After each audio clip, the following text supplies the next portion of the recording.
What is up, guys, and welcome back to the channel. Today I'm showing off some new cassette warbling goodness from Safari Pedals. But with that said, let's check it out. So what's up, guys, and welcome back to the channel. Chris here. Like I said, we're going to be checking out this new cassette plugin from Safari Pedals. It's called the Cassette Bunny. It's emulating some warbly goodness. Not a lot going on here, so we're just going to dive straight into it. This is what the plugin looks like. As you can see, not many controls going on, pretty easy to navigate. We've got wobble, drive, compress, two types of sounds, I guess home and studio, as well as just auto gain, your mix, your oversampling, presets, just the classic array of things you'll find on a Safari Pedals plugin. So with that said, let's actually see what this thing sounds like. To start us off, I'm gonna get some headphones. And now I've got this acoustic guitar, sounds like this, drive.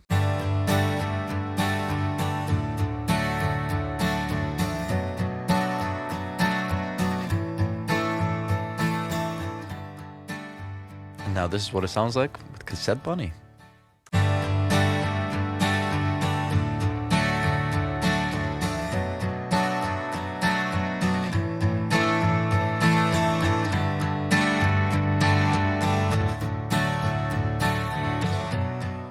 And there you have it. So in terms of the sound that this plugin is actually adding to this guitar, it's not very massive. I find this across the board. It's not doing loads, but it's adding a real nice bit of this. I don't know, adding is maybe not the right word. Removing is probably better, because it's making everything sound a little bit more lo-fi, removing a little bit of that high end and that low end. The drive as well is giving us a little bit of crunch, but let's dive into it a little bit more of an extreme way and see how this sounds. Now, in terms of what I've laid out here, I've just put together a couple of samples. We made a little hip-hop vibe going on, but I've basically put a version without the Cassette Bunny and a version with the Cassette Bunny. So we're just going to hear what the plugin is basically doing to this sample. Let's check it out.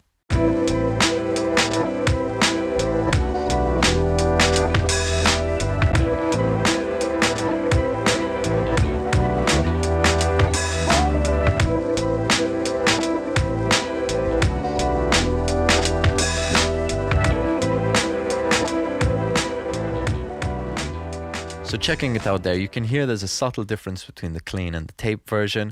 To me, the tape version almost sounds more official. It sounds more like the kind of thing you would hear in that style. It's almost like it's mixed more appropriately when all I've got are these cassette plugins on there. So I think a really good way to show off what's going on here would be in the break, because to me, it just makes the break sound more polished, more like the kind of sound that you would hear in this style of music. So let's just hear the break without the Cassette Bunny and then turn it on.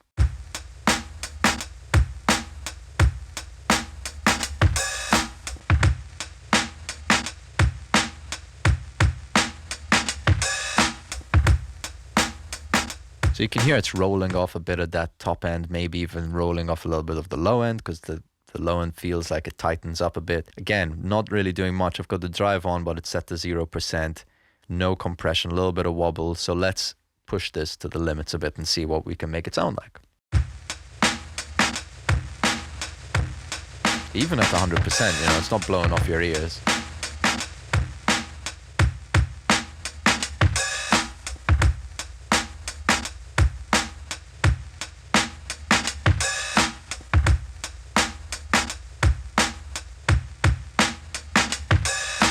And between the home and the studio, it feels like the home, if there was a filter on this rolling off a bit of the top and the low end, it feels like home is slightly more filtered, whereas studio is like ever so slightly opened up. I feel like a slightly better response from the brightness in the track, especially a little bit of low end.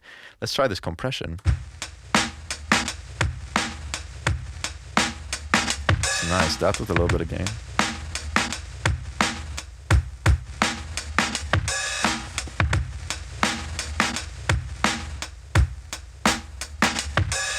Hear what that compression is doing, pretty intense. But I think a blend of the drive and the compression, and even just blending that into taste, you know,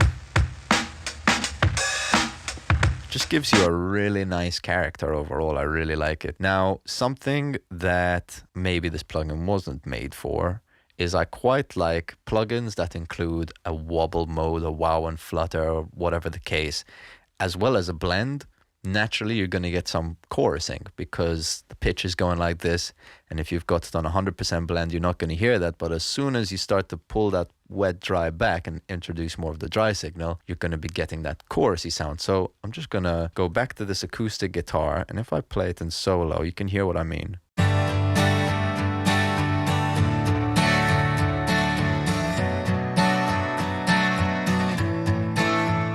Add a bit of wobble. To be extreme with it, this is what it sounds like. Quite extreme, but we can dial that back. 50% is quite nice. But now as soon as I start to pull back the blend, you hear the chorusing.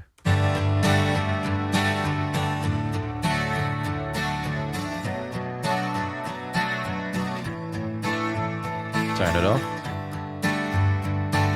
And on.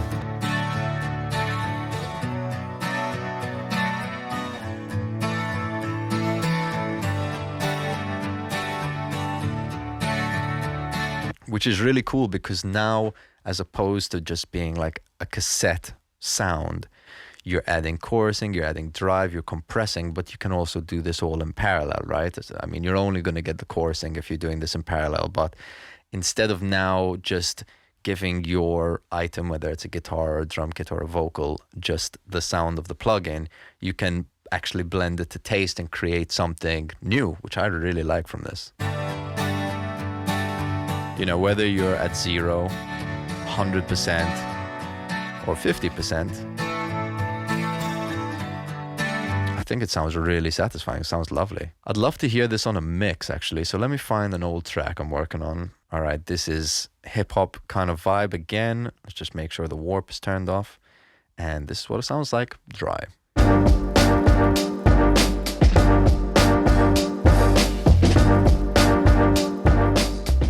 Right, so there's that. Let's add the Cassette Bunny to this, and this is what it sounds like.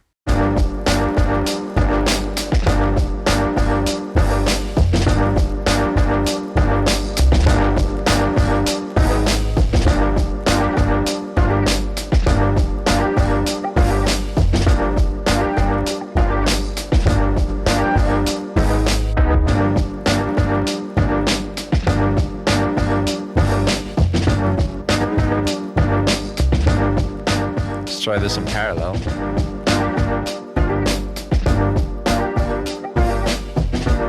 You can hear that chorusing, getting a bit of slop on the drums. Let's turn the wobble off. Just get drive and compression in parallel. Let's go.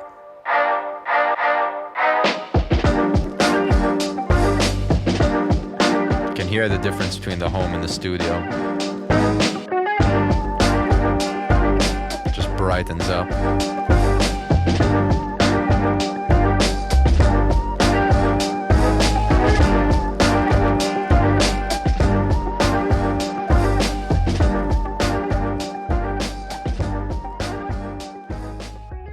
Alright guys, so that's about it for today's video. If you enjoyed, don't forget to let us know in the comment section below. What do you think about the Cassette Bunny? Have you used it? Have you used any of the Safari Pedals plugins before? Let us know, let's have a conversation about it. But also don't forget to like and subscribe, the support really helps. And thank you to anyone who's already done so. With that said, I've been Chris Vella. I'll see you on the next one.